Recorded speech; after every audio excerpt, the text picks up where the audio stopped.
The lady is asking for me to reflect a little bit about the love between John and Yoko. In the telling of the tale about the John and Yoko experiences, there have been a lot of different interpretations. The two of them had to put up with hell. John was expected, of course, to marry a very proper English girl with blue eyes and blonde hair and light skin. He did that with his first wife.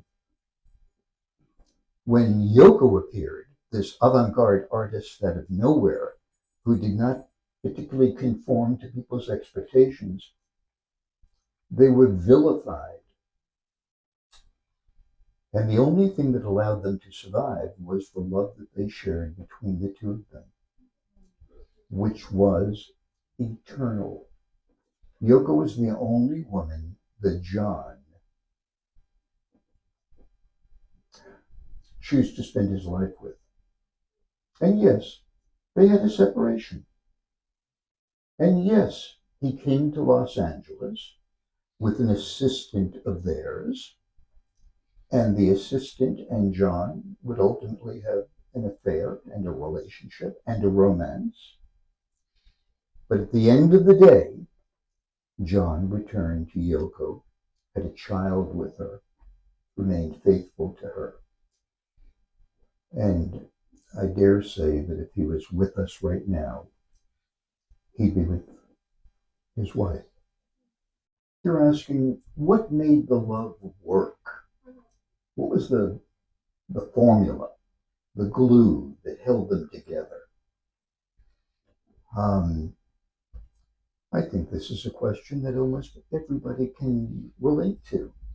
How do you find yourself in a loving relationship, and how do you maintain it?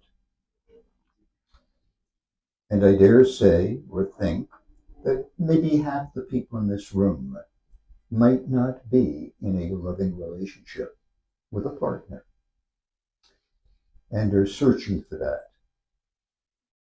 By the way, I'm single and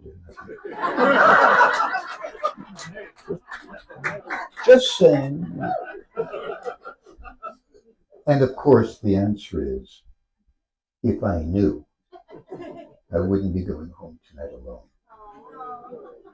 I don't know.